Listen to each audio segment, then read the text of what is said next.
I wonder the kind of mentality we have as Christians. We don't take any responsibility for society. We think Christianity is all about church and church attendance, and then no improvement. Listen, for those of you who are not in power, there is something you can do for society. On your birthday, instead of going to the beach, go to an orphanage. Buy food for somebody to eat. If that's the only thing you have done, you have impacted society. At least one soul will say, I ate today because of you. You don't have to be a senator or a governor to impact society. Someday, gather people together with the grass on the street. If you cannot tie the road, let it be recorded that that street, sanity came because you were there. If we don't see ourselves as the salt of the earth and as the light of the world, we will not go far. Our faith will not be considered relevant. And so as a church and as individuals in authority, we must begin to take responsibility. And that's why I am very happy and very proud of some of the fathers of faith we have in Nigeria. Some of them are not just preaching and prophesying. They are taking responsibility. The other time I heard that W.F. Kumuyi tied a road of about 1,000 something meters. I said, this is Christianity. These are people to learn from. The other time I heard that E.A. Adeboye he built over how many orphanages are forgotten, and he's been pumping money there consistently. They may not sing it, but those who are blessed know.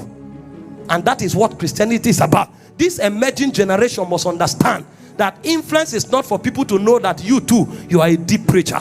You must understand that Christianity is not just to come to God every day and say, I receive, I receive. Christianity must become relevant. And it must become relevant to our present society. Take responsibility from where you are, and God begins to enlarge you. If your life does not impact and transform men, you don't know what Christianity is about.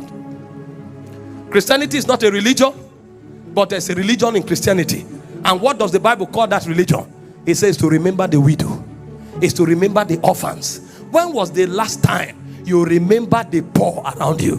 When was the last time you remember the orphan? And you are hoping that God will make you president. God will make you influential. What will be the purpose if it's all about food to eat?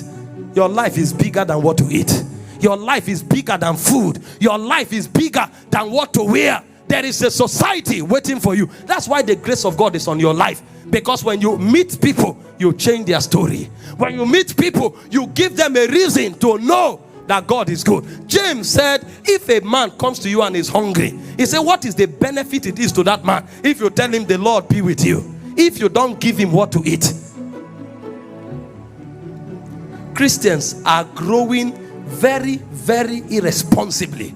And that's why even the ones that are in power don't know that they are supposed to be there as an example. What a shame that we have more than 50 senators and it doesn't reflect in policies. What a shame that we have more than 50 senators. It doesn't reflect in advancement in society. What a shame that we have more than 20 governors, but society is still crying. And then you ask yourself, who are those leaders?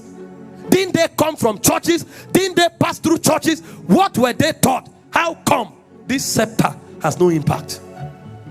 When they leave offices, they are probing them to recover monies that they dumped in different nations, cars that they hid in forest. That's what they are recovering every day. And they bear the name of the Lord, quoting scriptures every day. But they don't know why they were exalted. If Christians truly become Christians, the world will beg us to rule them. Because they will know if we come, answer has come.